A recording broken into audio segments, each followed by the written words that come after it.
வணக்கம் சார். வணக்கம் சார். நல்லா இருக்கீங்களா? நல்லா இருக்கு சார். Okay, okay.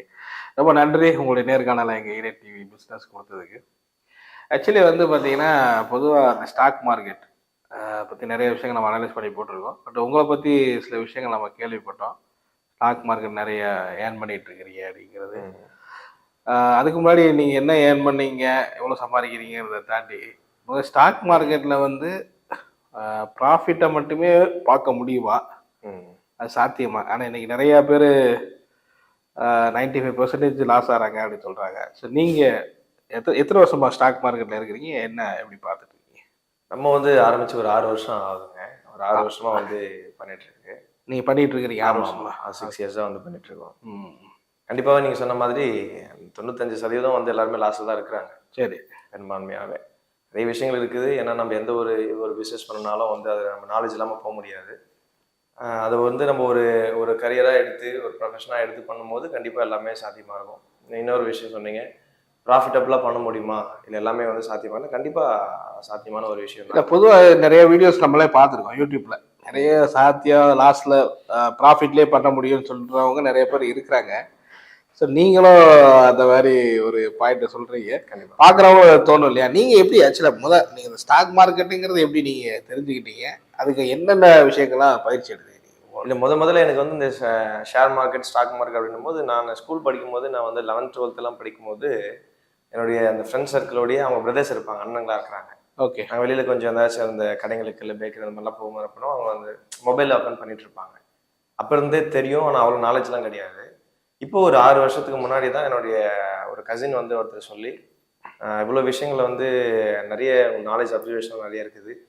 நீங்க இந்த ஒரு பிசினஸ் பண்ணா நல்லாருக்கும் அப்படின்னு சொல்லிட்டு, அவரு வந்து எனக்கு அறிமுகப்படுத்தி, மறுபடியும் அதுக்குள்ள போயிட்டு சரி பார்க்கலாம் என்ன அப்படின்னு சொல்லிட்டு ஒரு நல்ல பிசினஸா இருக்கும். ஏன்னா அதுக்கு முன்னாடி நெறைய பிசினஸ்லாம் பண்ணிட்டு இருந்தோம். ஒவ்வொரு பிசினஸ்லயும் ஒரு ஒரு ஆங்கிள்ல எப்படி போயிட்டு இருந்துச்சு. ஓகே. நெறைய லாஸ், இல்ல ப்ராஃபிட் நீங்க அப்படின்னு அத பண்ண ஆரம்பிக்கும்போது ஏதாவது ட்ரெய்னிங் அது மாரி போனீங்களா? போய் தான் அத கத்துக்கிட்டீங்களா? நீங்களா இல்ல ஃபர்ஸ்ட் நான் ஆரம்பிச்ச ஒரு முதல்ல ஒரு 1 1/2 வருஷம், 2 வருஷத்துல பார்த்தீங்கன்னா, எந்த ட்ரெய்னிங்குமே போல. ம். எல்லாருக்கும் இருக்கிற மாதிரி தான். முதல்ல நம்ம போனோம் யூடியூப் எடுத்து பார்ப்போம். அது யூடியூப்ஸ்ல என்ன இருக்குதோ சொல்லிட்டு, சரி நம்ம உடனடியா ஸ்டார்ட் பண்ணலாம் அப்படின்னு உடனே அக்கவுண்ட் ஓப்பன் பண்ணி, உடனடியா வந்து இன்வெஸ்ட் பண்ணி அப்படியே ஆரம்பிச்சது தான். ம். ஒரு 2 வருஷம் கிட்டத்தட்ட எந்த ட்ரெய்னிங்குமே போல. அது அப்படியே வந்து ப்ராஃபிட், லாஸ் யூடியூப்ப மட்டும் நம்ம ஒரு பேசிக்ஸ்லாம் பார்த்து உடனே நம்ம பண்ணணும்னு ஒரு ஒரு வேகம் இருக்கு இல்லையா? ஆ, ஆ. ஒரு ஆர்வம் இருக்கும். ஆ, ஆ. உடனே பணம் ஸோ அதுல சம்பாதிக்கணும். ப்ராஃபிட், லாஸ் 2மே வந்துருது. அந்த டைம் ஆமாமா. வந்துருச்சு. கண்டிப்பா வந்து ப்ராஃபிட் வரும், லாஸ் வரும். திரும்ப ப்ராஃபிட் இதே மாரி தான் வந்து ஒரு ஆனா எண்ட் ஆஃப் த மந்த் நீங்க அப்படியே ஓவராலா பார்த்தீங்கன்னா, லாஸ்ல தான் இருக்கும். ஆ, ஆ. ஆமா. அப்படியே ஆரம்பிச்சு ஆரம்ப ஸ்டேஜ்ல. ஆமாமா. அது வந்து எப்பவுமே பண்ணிட்டே இருப்போம். ப்ராஃபிட் வரும். ஓகே வரும்னு சொல்லிட்டு நெக்ஸ்ட் பண்ணுவோம், லாஸ் ஆகும். திரும்ப அதே முயற்சி பண்ணுவோம், திரும்ப ப்ராஃபிட் வரும். நீங்க ஓவராலா பார்த்தீங்கன்னா, கடைசில லாஸ்ல தான் இருக்கும். ஓகே, ஓகே, ஆமா. ஓகே. ஸோ அப்படி இருக்கும்போது என்ன பண்ணீங்க? அந்த அடுத்த டைம் அடுத்த ஸ்டெப் என்ன பண்ணீங்க? லாஸ்ட்ல இருக்கும்போது தான் சரி என்ன விஷயங்கள் இன்னும் கொஞ்சம் தேட போகும்போது, அப்ப நம்ம இன்னும் நெறைய விஷயங்கள் தெரிஞ்சுக்கணும். அது என்ன இருக்குது அப்படின்னு சொல்லிட்டு தான் அதுக்கப்புறம் தான் கிளாஸஸ்லாம் போக ஆரம்பிச்சது. ஓ! தனியா இதுக்குன்னே கிளாஸ் ஆமாமா. போயிருக்கீங்க. நெறைய அகாடமிஸ் இருக்கு. நெறைய வந்து கிளாஸஸ்லாம், கோர்சஸ்லாம் இருக்குது. சரி. அது ப்ரொஃபஷனலாவே பண்ணணும்னா கூட அது ஒரு ஸ்டடியாவே எடுத்து பண்ணலாம். அந்த அது அளவுக்கு ஏதோ 1 கோர்ஸ் 2 கோர்ஸ் போனீங்களா? இல்ல என்ன? இல்ல நான் கம்ப்ளீட் பண்ணது வந்து பார்த்தீங்கன்னா, ஒரு 11 கோர்ஸ் வந்து 11 கோர்ஸ். ஆமாமா. 11 கோர்ஸ் படிச்சீங்க. ஆமா. அதுக்கான அப்ப இதே அதிகமா இருக்குமே ஃபீஸ் ஸ்ட்ரக்சர். கண்டிப்பா. அது வந்து ஒரு 3 லேக்ஸ் மேல 3 லேக்ஸ் மேல. ஆயிடுச்சு. Okay, okay. படிக்கிறதுக்கே அதான் ஒரு ப்ரொஃபஷன் முடிவு பண்ணதுக்கப்புறம், சரி. எப்படி ஒரு இன்ஜினியர் படிக்கிறாங்க, டாக்டர் படிக்கிறாங்க அப்படின்னும்போது, ஃபர்ஸ்ட்டு நான் ட்ரெய்னிங் பண்ண இடத்துல அவரு எனக்கு சொல்லுனது என்னன்னா, இது எல்லாருமே வந்து உடனடியா பண்ணணும்னு சொல்லி நெனைக்கிறாங்க. எப்படி நீங்க போய் ஒரு பிசினஸ்க்காக நீங்க படிக்கிறீங்களோ, வேலைக்காக படிக்கிறீங்களோ, ஒரு 3 வருஷம், 4 வருஷம் அப்படிலாம் நீங்க எடுத்து பண்ணலாம். அப்படின்ற மாரி ஒரு வந்து மைண்ட் இருந்துச்சு. சரி. சரி நம்ம இந்தியாலயே இருக்கிறது நம்ம பெரிய கொஞ்சம் பெஸ்ட்டான அகாடமிஸ் அந்த மாரிலாம் போயிட்டு, ஒரு 11 கோர்சஸ் வந்து முடிச்சிருக்கேன். ஓ! ஆல்மோஸ்ட் அந்த ஃபீஸ்லாம் நீங்க டோட்டலா கால்குலேட் பண்ணீங்கன்னா ஒரு 3,00,000 கிட்ட 3,00,000 மேலயே மேலயே போகும். அதுக்கப்புறம் நீங்க ட்ரேடிங் பண்ண ஆரம்பிச்சீங்களா? ஆமா. அதுக்கப்புறமும் ஒவ்வொன்னா பண்ண ஒரு கோர்ஸ் முடிக்கிறோம், அத ட்ரை பண்றோம். இன்னொரு கோர்ஸ் முடிக்கிறோம், அத ட்ரை பண்றோம். திரும்பவும் முடிக்கிறோம். இது மாரி அப்படியே கன்டினியூவா பண்ணிட்டே தான் இருந்துச்சு. சரி. ஆமா. ஸோ அப்படி நீங்க பண்ணிட்டு போம்போது, அதுலயும் உங்களுக்கு ப்ராஃபிட் லாஸ் வந்துச்சா? இல்ல கண்டிப்பா. அதுலயுமே ப்ராஃபிட் லாஸ் இருக்குது. அதுலயுமே நம்ம வந்து சில அந்த முறைப்படி பண்ணாதபோது நெறைய லாஸஸ்லாம் வந்திருக்கும். ஓகே. அப்பயுமே தொடர்ச்சியான சில லாஸஸ்லாம் வந்து சந்திச்சிருக்கிறது ஓ! உண்டு. ஓ! ஓ! ஸோ பொதுவாவே வந்து அது அது அந்த மனநிலை வந்து ரொம்ப கஷ்டம் இல்ல? ஒரு சிலர் அத விட்டு போயிடுவாங்க. லாஸ் பார்க்கணும். நெறைய மெஜாரிட்டி பீப்பிள் அதானே பண்றாங்க. உங்களுக்கு அந்த மாரிலாம் தோணலையா? எப்படி விடாமுயற்சியா பார்த்துட்டே இருந்தீங்க? அந்த ஒரே ஒரு விஷயம் மட்டும் தான் எனக்குள்ள ரொம்ப ஸ்ட்ராங்கா இருந்தது.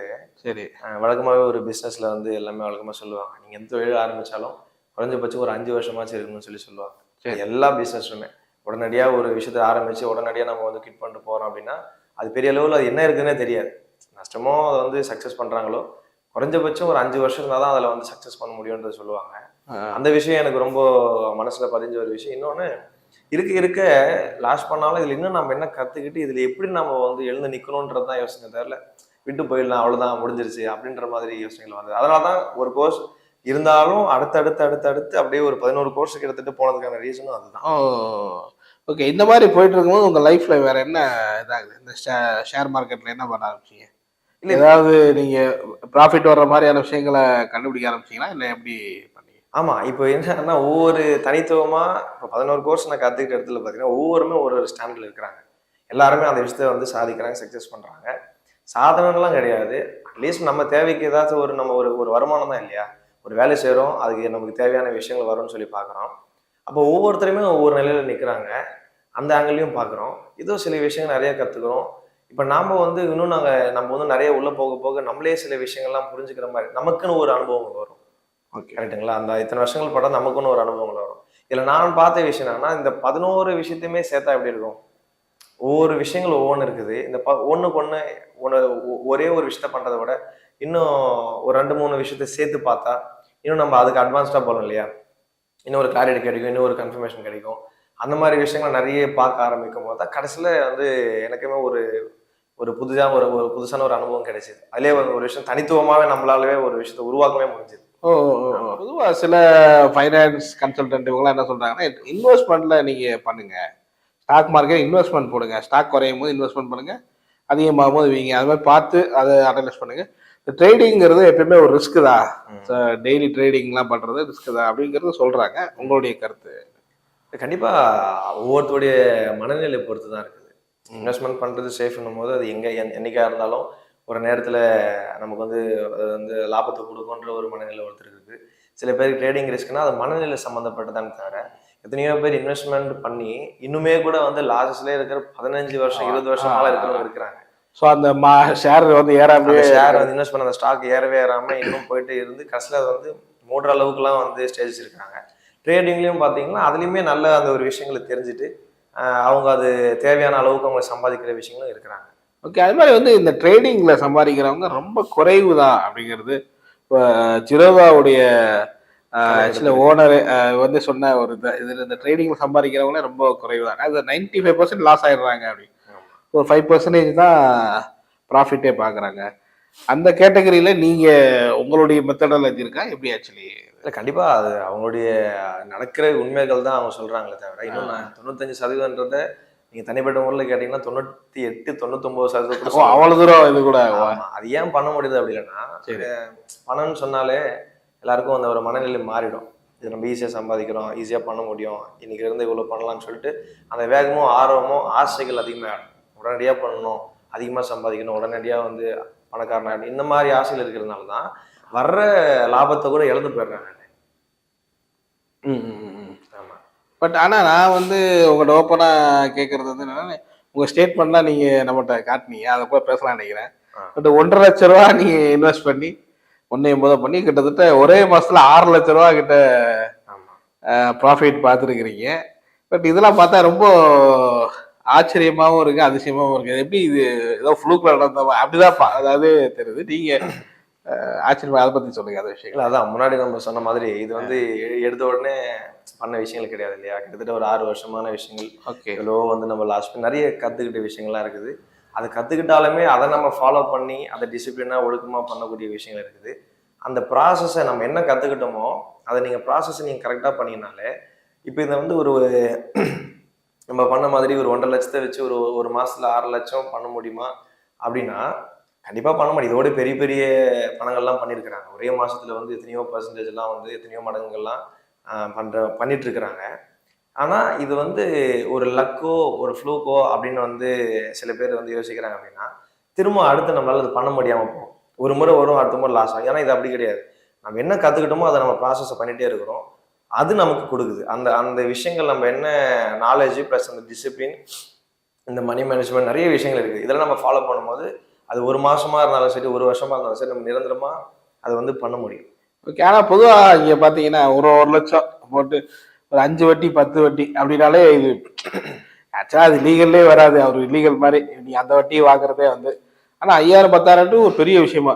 ஆனா நீங்க 1,50,000 வந்து ஸ்டாக் மார்க்கெட் 6 லட்சம் சம்பாதிக்கிறது நமக்கு இந்த மெத்தடாலஜி எல்லாருக்குமே தெரியாதா, இல்ல வந்து இது எப்படி நீங்க எப்படி இது ஏர்ன் பண்றீங்க, அந்த ஏதாவது சீக்ரெட் அது சும்மா நீங்க அது ஒரு சில பாயிண்ட்களை நீங்க சொல்லலாம். சரி, ஓகே. இப்போ என்ன முக்கியமான விஷயம்னா, இந்த 1,50,000 வச்சுட்டு அந்த 1 மந்த்ல வந்து 6 லட்சம் 6,30,000 38,000 கிட்டத்தட்ட பண்ணது என்ன விஷயம் அப்படின்னா, இது மாசம் மாசம் பண்ண முடியுமானா அப்படி கிடையாது. இப்போ நீங்க அப்போ 1,50,000 வச்சா மாசம் மாசம் 6 லட்சம் சம்பாதிப்பீங்களான்னா அது கிடையாது. அப்போ நமக்கு ஒரு லிமிட்டேஷன் இருக்குது. ஒரு ஒரு இவ்வளோ கேபிட்டல் இருந்துச்சுன்னா இவ்வளோ நம்மளால சம்பாதிக்க முடியும். நம்ம ஃபாலோ பண்ற ப்ராசஸ் இது எல்லாத்தையும் நம்ம நாலேஜ் இந்த மாதிரி விஷயங்கள்லாம் பண்ணா அவ்வளோ பண்ண முடியும்னு இருக்குது. ஆனா இந்த இடத்துல நிறைய பேர் வந்து கேள்விப்பட்டிருப்பாங்க, அதை ஃபாலோ பண்ணிருப்பாங்களான்னு தெரியாது. இந்த காம்பவுண்டிங் அப்படின்னு சொல்லிட்டு ஒரு விஷயங்கள் இருக்குது. அந்த காம்பவுண்டிங் மெத்தட்ல பண்ணும்போது தான் அதே மாதிரி நம்ம வாய்ப்புகளை வந்து உடனுக்குடியாக கிடைக்கிற வாய்ப்புகளை நம்ம பயன்படுத்தும் போது ஒர்க் பண்றோம், என்ன விஷயங்கள் இருக்குதோ அதை நம்ம ஃபாலோ பண்றோம். ஆனா அந்த எண்ட் ஆஃப் த மந்த்ல கூட அந்த மாதிரி ரிட்டர்ன்ஸ் கிடைக்கும், பண்ண முடியும் அப்படின்ற ஒரு கருத்து தானே தவிர, இதை வச்சா இவ்வளவுதான் பண்ண முடியும், இவ்வளவு பண்ண முடியும்னு சொல்லிட்டு அந்த மாதிரி மனநிலை நம்ம வந்து பார்க்க முடியாது. ஸோ நீங்க 1,50,000 வச்சு நம்ம ஒரு 50,000 சம்பாதிக்கலாம். ஸோ இது அது இப்படி சொல்றீங்களா? ஸோ ஒரு 2 லட்சமாவும் ஆக்கலாம், 6 லட்சமும் ஆகலாங்கிறது அந்த அந்த இதை பொறுத்துன்றீங்களா, அந்த ஸ்டாக் மார்க்கெட்டுடைய சுச்சுவேஷனை பொறுத்து? ஆமா, சுச்சுவேஷனை பொறுத்து இருக்கு. ரெண்டாவது நம்ம வந்து எடுக்கிற அந்த ட்ரேட் எல்லாம் பொறுத்து இருக்கு. Okay okay. இப்போ ஒரு ஒரு மினிமம் ஒரு விஷயம் இருக்கு. இப்போ நம்ம பண்றதெல்லாம் பாத்தீங்கன்னா, நம்ம டீம் இப்போ நம்ம சைடில் எல்லாமே பண்றது பாத்தீங்கன்னா ஒரு ஒரு 1,00,000 இருக்குது அப்படின்னா அது ஒரு மினிமம் ஒரு ஒரு ஒரு லிமிட் வச்சிருப்போம், பர்சன்டேஜ் இவ்வளவுதான் வந்து மந்த்லி நம்ம பண்ணணும் அப்படின்னு சொல்லிட்டு. அட்லீஸ்ட் அதுவாச்சும் நம்ம பண்ண முடியும், அது வந்து தாராளமா கொடுக்கும். ஆனா அதை அந்த 1,00,000 வச்சு இப்போ ஒரு எக்ஸாம்பிளுக்கு இருக்கிறதே வந்து வெளிப்படையா சொல்லணும்னா ஒரு ஒரு 1,00,000 இருந்துச்சுன்னா மாசத்துக்கு பார்த்தீங்கன்னா ஒரு ஒரு 10% அந்த மாதிரி பண்ணலாம். ஏன்னா நிறைய டிஃப்ரெண்ட் டைப்ஸ் ஆஃப் வந்து ட்ரேடிங்ஸ்லாம் இருக்குது. ஸ்டாக்ஸ்ல இன்வெஸ்ட் பண்ணலாம். இப்போ அந்த ஃபாரெக்ஸ்லாம் இன்னும் வந்து பெரிய அளவுக்கு லீகலெல்லாம் நம்ம இந்தியாவில் எடுத்துகிட்டு வரல. கிரிப்டோலெல்லாம் வந்து பண்ணுறாங்க. அதே சமயத்தில் பார்த்தா ஆப்ஷன்ஸ்னு சொல்லிட்டு இருக்குது. இந்த ஆப்ஷன்ஸ்லேயே வந்து 2 விதமாக இருக்குது. ஆப்ஷன் செல்லிங் சொல்லுவாங்க, ஆப்ஷன் ரைட்டிங் ஒன்று, ஆப்ஷன் பையிங்னு சொல்லிட்டுலாம் இருக்குது. இதெல்லாம் எதுக்கு வச்சாங்கன்னா, ஸ்டாக்கை வந்து வாங்குறோம். இப்போ ஒரு புதுசாக கார் வாங்குறோம், கார் வாங்கி திடீர்னு ஏதாச்சும் ஒரு ஆக்சிடென்ட் ஆயிடுச்சுன்னா என்ன பண்ணுறதுனா ஒரு ப்ரீமியம், ஒரு இன்சூரன்ஸ் பண்ணுறோம். அதே மாதிரி ஸ்டாக்குக்குன்னு சொல்லிட்டு சில விஷயங்கள் எடுத்துகிட்டு வந்தாங்க, ப்ரீமியம்னு சொல்லிட்டு ஆப்ஷன் சொல்லி எடுத்துகிட்டு வந்தாங்க. இதில் கொஞ்சம் ஈஸியான ஒரு விஷயம் என்ன ஆச்சு எல்லாருக்கும் அப்படின்னா, கம்மி முதலீடு பண்ணி கொஞ்சம் அதிகமான அந்த அந்த மணி ஃப்ளோ பண்ணுறது அந்த ஆப்ஷன்ஸ் பையிங்கில் இருக்குது. ஆப்ஷன்ஸ் பையிங் ரொம்ப ரொம்ப ரிஸ்கான ஒரு விஷயம். அதில் நம்ம வந்து பண்ணும்போது இது மாதிரியான விஷயங்கள்லாம் பண்ண முடியும். நாலேஜோட எடுத்து அது ஆக்சுவலாக பொதுவாக வந்து ஆப்ஷன் செல்லிங்கில் தான் ஒரு பெரிய அமௌண்ட் இன்வெஸ்ட் பண்ணி ஆமாம் ஒரு குறிப்பிட்டதை பார்க்குறோம். பட் நீங்கள் பையிங்லங்கிறது ரொம்ப ஒரு ரிஸ்க் ஃபேக்டர்னு சொல்லுவாங்க. அந்த இதில் நீங்கள் ப்ராஃபிட் எடுக்கிறதுங்கிறது ஒரு பெரிய விஷயம். பட் இது வந்து எப்படி நீங்கள் பார்க்குறீங்க? ஆரம்ப ஸ்டேஜில் நீங்கள் கற்றுக்கிட்டதுக்கும் அப்போ நீங்கள் லாஸ் ஆனதுக்கும் இன்னைக்கு நீங்கள் ப்ராஃபிட்லேயே வந்து ட்ரேட் பண்ணுறதுக்கும் என்ன நீங்கள் டிஃப்ரென்ஸ் என்ன இதை நீங்கள் ஃபாலோ பண்ணுறீங்க? ஆக்சுவலி 2 விஷயம் தான். முதல்ல வந்து நாலேஜ் நமக்கு தெரியணும். சரி, இது என்னது, என்ன ஒர்க் பண்ணணும்னு தெரியணும். இதில் போய் இன்வெஸ்ட் பண்ணணும். அது வந்து இன்வெஸ்ட் பண்ணால் எவ்வளோ தூரத்துக்கு அது ப்ராஃபிட் போகும், எவ்வளோ தூரத்துக்கு வந்தால் நம்ம வந்து ரிஸ்கில் ஒரு ஒரு அளவுக்கு ஒரு சின்ன ஒரு நஷ்டத்தோட வெளியே வர்றது. இது முதல்ல நம்ம நாலேஜ் இருக்கணும், ஃபர்ஸ்ட் விஷயம். இப்போ நாலேஜ் கற்றுக்கிட்டாலும் 2வது விஷயத்தில் இப்போ என் பர்சனலாக கேட்டிங்கன்னா, நிறைய இந்த கோர்சஸ்லாம் கற்றுக்கிட்டு நிறைய விஷயங்கள்லாம் முடிச்சதுக்கப்புறம் அதுக்கப்புறம் கூட லாஸ் தான் பண்ணிட்டு இருந்தேன். ஏன் அப்படின்னா, நாலேஜ் இருந்தாலும் அதை அதை வந்து ஒரு முறைப்படி ஒரு ப்ராப்பராக ஒரு விஷயத்தில் ஒரு சின்ன ஒரு லிமிட்டோட ஒரு லாஸ்ட்ல வெளியே வர்றதில்லை. அதே மாதிரி இவ்வளோ தூரம் தான் ப்ராஃபிட் போகும்னா அந்த ப்ராஃபிட்ல வெளியே வர்றதில்லை. இந்த மணி மேனேஜ்மெண்ட்ல வீக்காக இருக்கிறதுனால, அதை ஸ்ட்ரிக்டாக ஃபாலோ பண்ணாததுனால மறுபடியும் நஷ்டத்துல தான் போச்சு. எவ்வளோதான் நாலேஜ் 100% இருந்தாலும் மறுபடியும் நஷ்டத்துல தான் போய் முடியுது. ஓகே. இப்போ 2வது முக்கியமாக ஃபாலோ பண்ணது என்னன்னா, இப்போ நாலேஜ் ப்ளஸ் இந்த மணி மேனேஜ்மெண்ட் இருக்கணும். கரெக்டாக இந்த இடம் இந்த ஒரு ஸ்டாக் இவ்வளோ தூரம் தான் போகும் அப்படின்னா கண்டிப்பாக அதோட வெளியே வந்துடும் நம்ம. அதே சமயத்தில் இவ்வளோதான் இருக்கு, அதானே படிக்கிறோம். ஒரு டிசிப்ளினாக இருக்கணும். ரொம்ப ரொம்ப முக்கியமான விஷயம் டிசிப்ளின் தான். நீங்க எவ்வளவு பணம் இங்க வந்து எமோஷனலி நிறைய கனெக்ட் ஆகும்ல. கண்டிப்பா. ஆமா ஆமா, எமோஷனலி இருந்துச்சுன்னா 100% மார்க்கெட் வந்து எமோஷனலி இருக்கிறவங்களுக்கு மார்க்கெட் வந்து சரியான ஒரு ஆப்ஷனே கிடையாது. ஆக்சுவலி உங்க ட்ரேடிங்ல டைமிங் எவ்வளோ நேரத்துல ட்ரேடிங் பண்ணுவீங்க? டைமிங்லாம் அனலைஸ் பண்றதுக்கு பாத்தீங்கன்னா ஒரு 2 to 3 மணி நேரங்கள்ல இருந்து எடுக்கும். சரி. ஆமா, மினிமம் வந்து பார்த்தீங்கன்னா 2 மணி நேரம் 3 மணி நேரம் அனலைஸ் ஓகே ஓகே. ஆனா ட்ரேடு வந்து உள்ள போயிட்டு வர்றது பார்த்தீங்கன்னா 5 to 10 நிமிஷம் தான். அவ்வளவுதான். ஆமா. 5 to 10 தான் நீங்க ஆமா, நீங்க 2-3 அனலைஸ் பண்ணிட்டு பிளஸ் இதை பண்றதுக்கு தான் உங்களுக்கு 5 to 10 நிமிஷம் 2-3 விஷயமா சொன்னீங்க இல்லையா? இன்வெஸ்டர் இருக்கிறாங்க, இன்வெஸ்ட்மெண்ட் ஒரு மெத்தட் இருக்கு, இன்வெஸ்டிங் செகண்ட் வந்து பார்த்தீங்கன்னா ஸ்விங் ட்ரேட்னு சொல்லுவாங்க. அதாவது கொஞ்ச நாள் கழிச்சு வாங்கிட்டு நீங்க ஒரு மாசம் 2 மாசம் இல்ல 10 நாள் 15 நாள் கழிச்சு வைக்கிறது. இன்ட்ராடேன்னு இருக்குது. இன்ட்ராடேனா இன்னைக்கு காலைல வாங்கினா சாயந்தரம் வரைக்கும் நீங்க வாங்குவீங்க. இன்னொன்னு இருக்குது ஸ்கேல்பிங் இருக்குது. சரி. ஆமா, அந்த ஸ்கேல்பிங் இருக்குது. அதாவது இந்த மாதிரி 5 நிமிஷம் 10 நிமிஷத்துக்குள்ளவே நமக்கான ப்ராஃபிட் வந்து பண்ண முடியும். இதுதான் அந்த ஆப்ஷன்ஸ் பையிங்ல நமக்கு ஒரு ப்ளஸ் பாயிண்டா இருக்குது. அந்த ஆக்சுவலி நீங்க இந்த இவ்வளவு நாலேஜஸ் உங்களுக்கு இருக்கு. பட் நீங்க இப்ப நிறைய பேர் பாத்தீங்கன்னா வெளியே ஷேர் பண்ணிக்கிட்டு இருக்கிறவங்களாம் ட்ரைனிங் நிறைய கொடுக்குறாங்க. நீங்க அப்படி ஏதாவது உங்களுக்கு கேட்குறவங்களுக்கு ட்ரைனிங் பண்ணுவீங்களா? ஆமா இருக்கு. நம்ம சைடு வந்து ஆல்மோஸ்ட் ஏற்கனவே வந்து நிறைய பேருக்கு வந்து கொடுத்துருக்கோம். ஓகே. ஆமா, இப்போ கூட வந்து அந்த மாதிரி விருப்பம் இருக்கிறவங்களுக்கு சரி அந்த மாதிரி விஷயங்கள் வந்து பண்ணிட்டு தான் இருக்கோம். அவங்களுக்கு நீங்க ட்ரைனிங் கொடுக்குறீங்க? ஆமா ஆமா. ஃபீஸ் ஸ்ட்ரக்சர்லாம் எப்படி பண்றீங்க? அவங்களுக்கு ட்ரைனிங்னா எவ்வளவு நாள் ட்ரைனிங் கொடுக்குறீங்க? ஃபீஸ் ஸ்ட்ரக்சர் இல்ல நம்ம சைடு இருக்கிறது வந்து பாத்தீங்கன்னா, இப்ப நான் முன்னாடி சொன்ன மாதிரி நம்ம போயிட்டு கத்துக்கின விஷயங்கள் வந்து ரொம்ப பெருசு. சரி. ஒவ்வொருத்தரா போயிட்டு விஷயங்கள்லாம் கத்துக்கிட்டு இப்ப எல்லாத்தையுமே வந்து எடுத்து என்ன தேவையோ டைரக்டா இது அதுன்னெலாம் சொல்லாம என்ன பண்ணணும் அப்படின்ற ஒரு நமக்கு ஒரு ஐடியா இருக்குது இல்லைங்களா? அதை மட்டும் தனியா ஒரு சிலபஸா எடுத்து அவங்களுக்கு டைரக்டாவே நம்ம சிம்பிளா இந்த ஷார்ட் அண்ட் ஸ்வீட்னு சொல்லுவாங்களே அது மாதிரி டைரக்டாவே அவங்களுக்கு கொடுத்து ஒரு 1 மந்த்துக்குள்ள மேக்ஸிமம் 1 மந்த் தாண்டாது அந்த கோர்ஸ் வந்து பாத்தீங்கன்னா. ஃபீஸ் வந்து நீங்க அதுக்கு ஏத்த மாதிரி ரொம்ப ஆவரேஜ் கம்மியா தான் வாங்கி. கண்டிப்பா அஃபோர்டபுள் தான். எல்லாரும் ஆவரேஜா கம்மியா வாங்குற காரணம் என்ன? ஆக்சுவலி ஒரே ஒரு விஷயம் என்னன்னா, நம்ம ஒரு விஷயம் சொல்லி கொடுக்குறோம்னா ஏற்கனவே அவங்க நஷ்டப்பட்டு இருப்பாங்க. ஓகே. ரெண்டாவது ஒரு பிசினஸ்ல வந்து எதுவுமே பண்ண முடியல, அவங்களுக்கு தேவைக்கு கூட பணம் சம்பாதிக்க முடியாத அளவுக்குலாம் வந்து இருக்கிறாங்க. சொல்ல போனா என்னுடைய ஃப்ரெண்ட்ஸ் சர்க்கிள் நிறைய பேர் அப்படிலாம் வந்து இருந்திருக்கிறாங்க. அவங்களுக்கும் வந்து சொல்லி கொடுத்துருக்கிறேன். அப்ப இந்த ரெண்டு பேருக்கு அவங்களுக்காக தான் ரொம்ப யூஸ்ஃபுல்லா இருக்கும். சில பேர் அப்ப நம்மளுமே என்னதான் யோசிக்கிறேன், நான் முதல்ல நான் மார்க்கெட்டுக்குள்ள வரும்போது லாஸ் பண்றேன், திரும்பவும் படிக்கிறேன், திரும்பவும் லாஸ் பண்றேன் போது. ஆனாலும் அந்த மார்க்கெட்ல இருந்து ஏதோ ஒரு விஷயங்கள் எந்த தொழிலுமே அதான் ஒரு 5 வருஷமாச்சும் நம்ம டிராவல் பண்ணணும் அப்படின்ற ஒரு மனநிலையோடு இருக்கணும்ல. ஆனா இது வந்து தெரியவே தெரியாம இன்னும் கூட அப்படியே லாஸ்ட்லயே போயிட்டே இருக்கிறாங்க. ஒண்ணு வெளியே போயிடணும், ஒண்ணு இது வேணாம் நமக்கு செட் ஆகாது, நமக்கான வந்து ஒரு துறை இல்லை, வெளியே போயிட்டா பிரச்சனை கிடையாது. ஆனா உள்ள இருந்தாங்கன்னா இன்னும் அது பாதிப்பு மேல பாதிப்பு அடைஞ்சு ப்ராப்பரா பண்ணிட்டா பரவாயில்ல, திரும்பவும் இன்னும் நஷ்டத்துக்கு மேல நஷ்டம் வரும், அது ஃபேமிலியை பாதிக்கும், அவங்க தனிப்பட்ட வாழ்க்கை மிகப்பெரிய ஒரு பிரச்சனைகள்லாம் நமக்கு வந்து நிறைய விஷயங்கள் கேள்விப்படுறோம். அது மாதிரியான இருக்கிற மக்களுக்கும் அது மாதிரியான இருக்கிற என்ன சுத்தி இருக்கிற ஃப்ரெண்ட்ஸுக்கும் நான் அப்படி சப்போர்ட் பண்ணிட்டு இருந்தேன். அவங்களுக்காக தான் நான் குறைச்சி வைக்கிறது. ஏன்னா இப்போ நான் கத்துக்கிற 3 லட்ச ரூபாய்க்கு போயிட்டு நான் வந்து ஃபீஸ் வச்சுன்னு சொன்னா அது வந்து ஆல்ரெடி எங்க லாஸ்ட்ல தரப்பாங்க, அதை போயிட்டு பண்ண முடியாது. அதனாலதான் எல்லாருமே கத்துக்கிற அளவுக்கு ஒரு ஆவரேஜான ஒரு சின்னதா ஒரு நம்ம ட்ரைனிங் எடுக்கிறோம். இப்போ அவங்களுக்கு என்ன ஃபர்ஸ்ட் அவங்களுக்கு இன்வெஸ்ட்மெண்ட்னு என்ன இருக்கணும்? ட்ரைனிங் வர்றவங்களுக்கு ஏன்னா என்ன மாதிரி இன்வெஸ்ட்மெண்ட் இருக்கணும்? இன்வெஸ்ட்மெண்ட் அது வந்து அவங்களுடைய ஸ்ட்ரென்த்தை பொறுத்து தான். சிலர் வந்து இவ்வளவு இருக்கணும் அவ்வளவு இருக்கணுங்கிற மாதிரிலாம் இருக்குல்ல, அந்த மாதிரி இன்வெஸ்ட்மெண்ட்டை பொறுத்த வரைக்கும் நமக்கு எவ்வளவு வருமானம் வேணுமோ, வந்து எவ்வளவு நமக்கு தேவைகள் இருக்குதோ அதுக்கேற்ற மாதிரி தான் இன்வெஸ்ட்மெண்ட் பண்ண முடியும். ஓகே. அதாவது இவ்வளவுதான் இருக்கணும். நான் பாக்குறவங்க 1.5 லட்சம் 2 லட்சம் வச்சுட்டு நானும் மாசம் 6 லட்சம் சம்பாதிக்கணும் உங்களை மாதிரி அப்படின்னு வந்தா அவங்களுக்கு கண்டிப்பா 100% அந்த மாதிரி வரக்கூடாது. அது மாதிரியான இடமும் இது கிடையாது. அப்படியெல்லாம் கண்டிப்பா அந்த 98% 95% நம்ம பார்த்த மாதிரி நஷ்டத்துல தான் போய் முடியும். அது ஆசைகளை போயிடும் இல்லையா, உடனடியா பண்ணன்னு சொல்றேன். எதுவுமே ஒரு முறைப்படி ப்ராப்பரா அப்படி பண்ணலாம். நமக்கு தேவைகளுக்கு ஏற்ற மாதிரி அதுக்கு முன்னாடி இன்வெஸ்ட்மெண்ட்ன்ற போறதுக்கு முன்னாடி நமக்கு வந்து அந்த என்ன விஷயங்கள் தெரிஞ்சுக்கணும். இது மார்க்கெட், இந்த ஒரு பிசினஸ் பத்தி தெரிஞ்சுக்கணும் இல்லையா. எதுவுமே தெரிஞ்சுக்காம டைரக்டா போய் நம்ம சொன்னா அது எந்த துறையா இருந்தாலும் அது பிரச்சனையா தான் போய் முடியும். ஆனா பட் நீங்க இப்ப சொல்லிக் கொடுக்குற அந்த ட்ரைனிங்ல 100% வந்து ப்ராஃபிட் எடுக்கக்கூடிய விஷயங்களை நீங்க சொல்லி தரீங்க. கண்டிப்பா. ஓகே. அப்ப இன்வெஸ்ட்மெண்ட்டுங்கிறது அவங்க குறைவா கூட வரலாமா? நான் கேட்கறது வந்து ஒரு 50,000 1 லட்சம் அப்படி கூட வச்சுட்டு கூட அந்த ட்ரைனிங் வரலாமா? இல்ல இவ்வளவுதான் இருக்குன்னா கொஞ்சம் நல்லா இருக்கும் அப்படிங்கிறது நீங்க பாக்குறீங்களா? அதுதான் அந்த ஒரு 50,000 1 லட்ச ரூபாய் கூட வந்து இருக்கிற அளவுக்கே போதுமானதுதான். ஆரம்பத்துல கத்துக்கிறதுக்கு அவங்களுக்கு ஆரம்பத்துல மறுபடியும் சொல்ற மாதிரி அவங்க தேவைகளுக்கு ஏற்ற மாதிரி. சரி. இல்ல இன்னும் வந்து ஒரு 50,000 1 லட்ச ரூபாய் வந்து வச்சு பண்ண முடியும், அதனாலயும் கூட வச்சு பண்ண முடியும். ஆனா அதுக்கேற்ற ஒரு வருமானம் தான் கிடைக்கும். ஓகே. அதே மாதிரி இந்த 3 விதமான கேட்டகரி இதை பார்க்கலாம். ஒன்று வந்து பார்த்தீங்கன்னா இந்த ஸ்டாக் மார்க்கெட் பற்றி சுத்தமாக நாலேஜே இல்லாதவங்க. ஸோ அவங்களுக்கு நான் கேட்க விரும்புறது என்னன்னா, இப்போ இந்த ஸ்டாக் மார்க்கெட்டில் அவங்க வரணும் அப்படின்னா அவங்க என்ன பண்ணணும்? ஆக்சுவலி ஃபர்ஸ்ட் என்ன பண்ணணும் அவங்கள கான்டாக்ட் பண்ணுறதுக்கு? அவங்களுக்கு இந்த டிமெட் அக்கௌண்ட் ஆரம்பிக்கணுமா? அதை பற்றியான ப்ரொசீஜர் சொல்லுங்கள். கண்டிப்பா.